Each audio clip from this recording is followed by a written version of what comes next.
Namaste. Today we are going to see the third shloka of Madhurashtakam composed by Sri Vallabhacharya. Venur Madhuro Renur Madhuraha Panir Madhuraha Padau Madhurau Nrityam Madhuram Sakhyam Madhuram Madhuradipate Rakhilam Madhuram. Here the word Madhura, the sweetness, is beautifully used as the Visheshana, the adjective.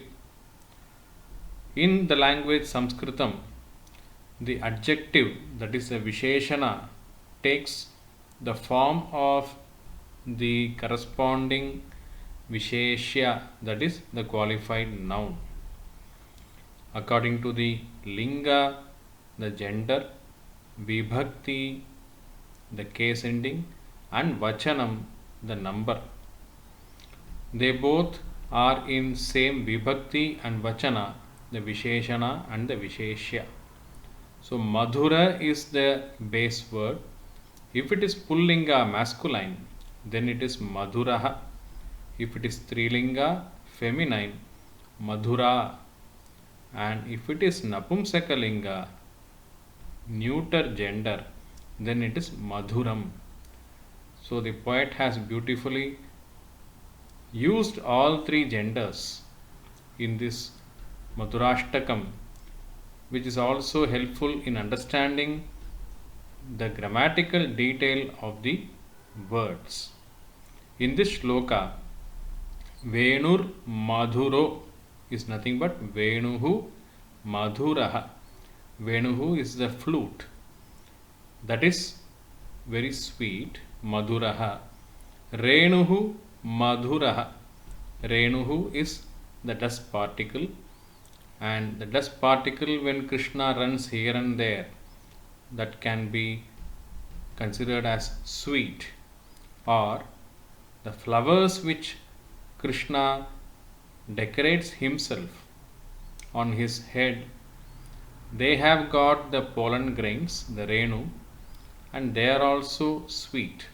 In both the ways we can interpret this. Panihi Madhuraha. Panihi is the hand, that is sweet. Padau Madhurau. Padau, both the feet. Madhurau are sweet.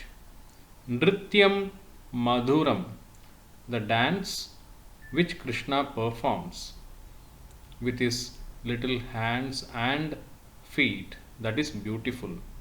Sakhyam Madhuram, the association, the friendship of Sri Krishna is very sweet.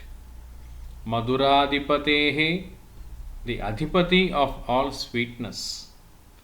Akhilam, everything. Madhuram. நமஸ்தே. ஸ்ரீ வல்லபாச்சாரியர் எழுதிய மதுராஷ்டகம், அதில் மூன்றாவது பத்தியத்தை நாம் இப்பொழுது பார்க்கிறோம். வேணுர் Maduro ரேணுர் மதுரஹ பாணிர் மதுரஹ பாதௌ மதுரவ் நிருத்யம் மதுரம் சக்கியம் மதுரம் மதுராதிபதேஹே அகிலம் மதுரம். சம்ஸ்கிருத மொழியில் விசேஷணம் விசேஷ்யம் என்ற அமைப்பு உள்ளது. ஒரு சொல் ஆனது இருக்குமானால் அந்த சொல்லை வர்ணிக்கும் சொல் விசேஷணம் என்று சொல்லப்படுகிறது. விசேஷணம் மற்றும் விசேஷ்யம் இரண்டும் ஒரே லிங்க, ஒரே வச்சனம், ஒரே விபக்தி, அதாவது பால், எண்ணிக்கை, இவை இரண்டும் ஒன்றாக இருக்க வேண்டியது என்பது அவசியம். இந்த விசேஷண விசேஷ்ய அமைப்பை கொண்டு சொற்களின் தன்மையை நன்றாக உணர முடியும். வேணுகு என்றால் புல்லாங்குழல், மதுரஹ, மதுரோ என்பது மதுரஹ, மதுரஹ என்றால் இனிமையானதாக இருக்கிறது. கிருஷ்ணனின் புல்லாங்குழல் இனிமையாக இருக்கிறது. ரேணுகு மதுரஹ, ரேணுகு என்றால் துளிகள். இது கிருஷ்ணர் அங்கே இங்கே ஓடிச் சென்று அவர் உடம்பில் இருக்கும் புழுதியை குறிக்கலாம், அல்லது அவன் அணிந்திருக்கும் பூக்களின் உள்ள மகரந்த துகள்களையும் குறிக்கலாம். ரேணுகு மதுரக, பாணிகி மதுரக, அந்த புல்லாங்குழலை பிடித்து கொண்டிருக்கும் கையானது பாணிகி, அது இனிமையாக இருக்கிறது. பாதவ் மதுரவ், 2 பாதங்களும் இனிமையாக இருக்கின்றன. நிருத்தியம் மதுரம், அவனுடைய நடனம் நாட்டியமானது இனிமையாக இருக்கிறது. சக்கியம் மதுரம், கிருஷ்ணனின் சேர்க்கை, கிருஷ்ணனின் அந்த சக்கியமானது நட்பானது மிகவும் இனிமையாக இருக்கிறது.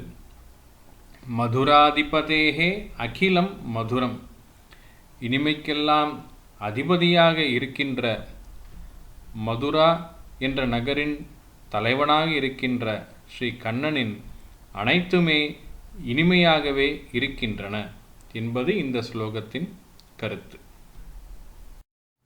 Today's Subhashitam in Sanskritam.